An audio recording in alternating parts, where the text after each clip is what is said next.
नमस्ते बच्चों, आज हम चौथा पाठ शब्द संपदा देखेंगे। इसके लेखक है डॉक्टर सूर्य नारायण रणसुभे। इनका जन्म 7 अगस्त 1942 गुलबर्गा, कर्नाटक में हुआ। लगभग 65 पुस्तकें इनकी है।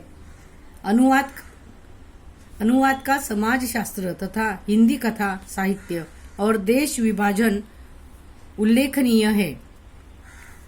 डॉक्टर सूर्य नारायण रणसुभे जी प्राध्यापक, उत्कृष्ट लेखक, अनुवादक, समीक्षक के रूप में जाने जाते हैं।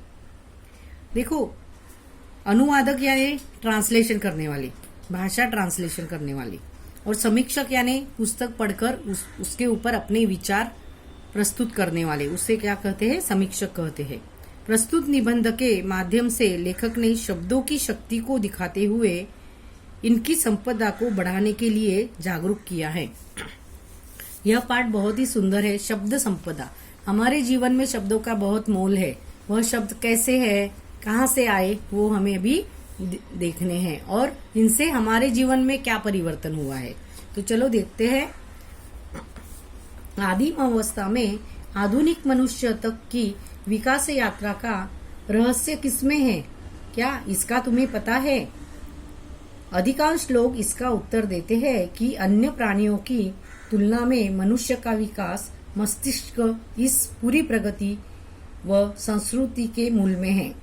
देखो, आदिम अवस्था यानी आदिम अवस्था यानी अति प्राचीन अवस्था से मनुष्य का जो विकास हुआ है, वो इसका जो कारण है वह है मनुष्य का मस्तिष्क। मतलब उन्हें जो विचार करने की बुद्धि दी है ऐसे, और इसलिए उनकी प्रगति हुई है। संस्कृति में मतलब आगे बढ़ गए हैं लोग, ऐसे उत्तर देते हैं कोई लोग। यह उत्तर अपूर्ण है, लेकिन फिर उत्तर क्या है?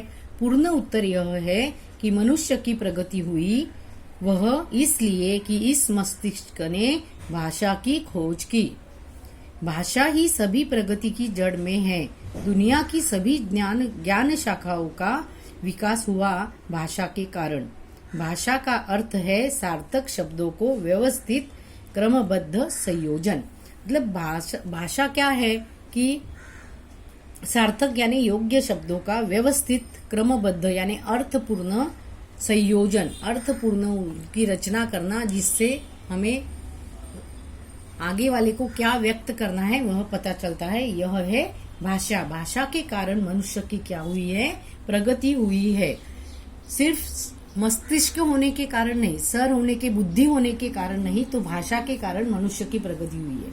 शब्दों का यह संसार बड़ा विचित्र है। शब्दों की ताकत की ओर हमारा ध्यान कभी नहीं जाता। शब्द ही मनुष्य को ज्ञान से जोड़ते हैं। शब्द ही मनुष्य को मनुष्य से जोड़ते हैं, और शब्द ही मनुष्य को मनुष्य से तोड़ते हैं। देखो, शब्दों से क्या है कि हमारी ताकत बढ़ती है, ज्ञान प्राप्त होता है। शब्द में इतनी मिठास होती है कि हम जुड़े भी जाते हैं और तोड़े भी जाते हैं। विज्ञान की दृष्टि से अक्षर क्या है? ध्वनि के चिन्ह है, निर्जीव है। मनुष्य ही उन्हें अर्थ देता है, जीवंत बनाता है। जब शब्द जीवंत हो जाते हैं तो फिर उनमें मनुष्य के विविध स्वभाव गुण आने लगते हैं। मनुष्य स्वभाव के जितने विभिन्न नमूने हैं, उतने ही शब्दों के स्वभाव के नमूने हैं। जैसे कुछ लोग औरों को हंसाने का काम करते हैं, वैसे ही कुछ शब्द भी लोगों को हंसाते हैं। जैसे कुछ मनुष्य औरों को हमेशा तकलीफ देते हैं, वैसे ही कुछ शब्दों के उच्चारण मात्र से सामने वाला व्यक्ति व्यथित हो जाता है। तो देखो, मनुष्य विज्ञान की दृष्टि से यह शब्द क्या है? यह शब्द क्या है? निर्जीव है, लेकिन मनुष्य उसे क्या करता है? अर्थ प्राप्त कर देता है। मतलब अगर मनुष्य चिढ़ने वाला हो तो वह शब्दों को क्या करता है? चिढ़ाता है। मतलब उस प्रकार का उसका उच्चारण होता है कि आगे वाला दुखी हो जाता है।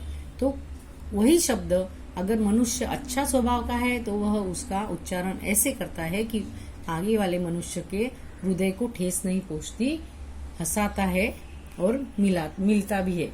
शब्दों को मतलब लोगों को तकलीफ नहीं देता। ऐसे उस शब्दों का उच्चारण के ऊपर भी उसका क्या है? अर्थ अर्थ मतलब अर्थ उस शब्दों के उच्चारण से हम निकाल सकते हैं। कई बार तो ऐसे शब्दों को सुनकर वह रोने भी लगता है।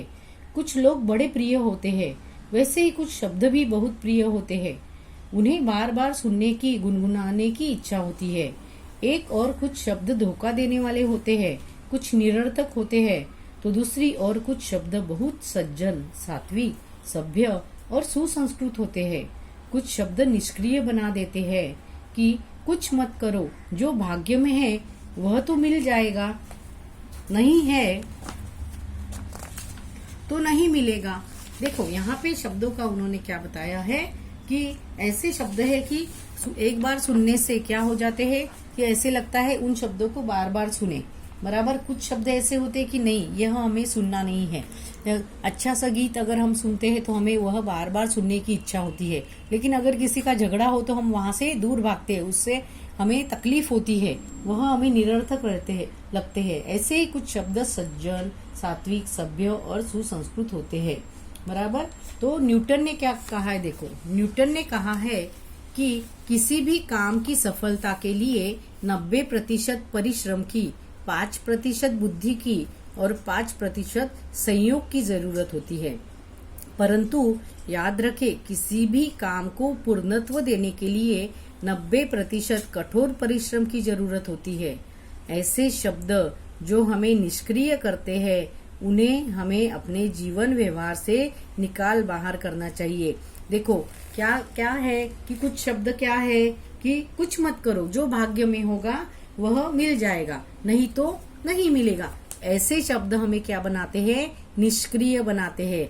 इस शब्दों को हमें अपने जीवन से बाहर निकालना चाहिए, क्योंकि न्यूटन का क्या कहना है कि अगर 90% आप परिश्रम करोगे तो ही आपको सफलता मिलेगी, और बाद में फिर 5% क्या है कि बुद्धि और 5% संयोग यानी आपका भाग्य है।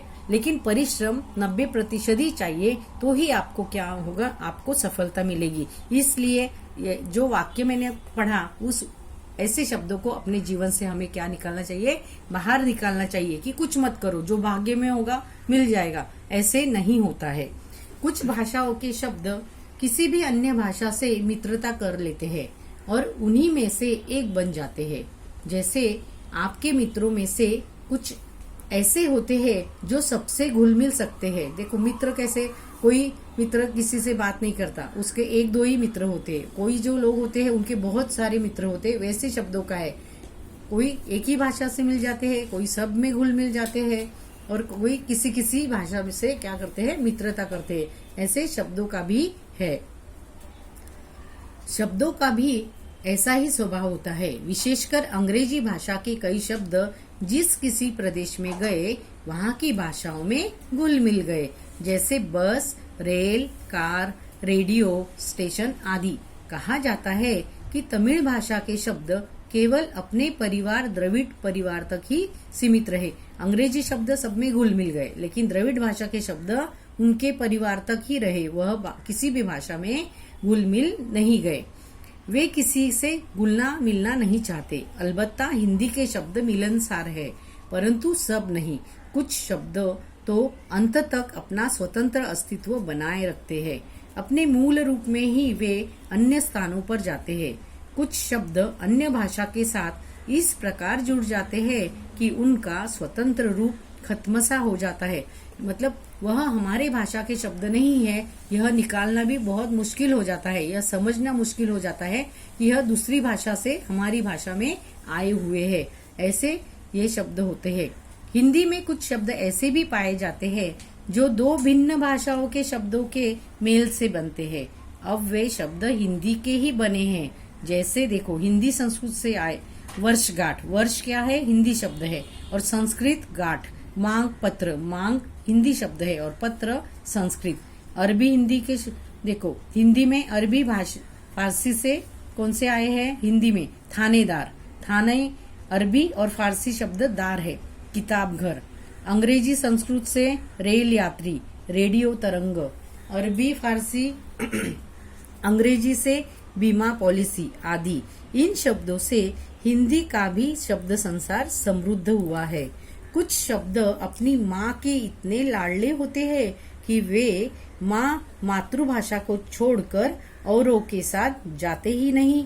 कुछ शब्द बड़े बिंदास होते हैं, वे किसी भी भाषा में जाकर अपने लिए जगह बना ही लेते हैं। देखो, यह इतने शब्द क्या हुए हैं, हिंदी में आए हैं, और हमें ऐसे लगता है कि यह सारे शब्द क्या है, हिंदी के हैं, लेकिन वह अरबी से है, संस्कृत से है, फारसी भाषा से है। लेकिन कई शब्द ऐसे होते हैं जो अपनी मातृभाषा छोड़ना नहीं चाहते और वह वहीं पे रह जाते हैं। तो आज के लिए हम यही तक पाठ देखेंगे। आप इस पाठ को समझो और जो होमवर्क मैं देने वाली हूँ वो नोटबुक में लिखो। धन्यवाद।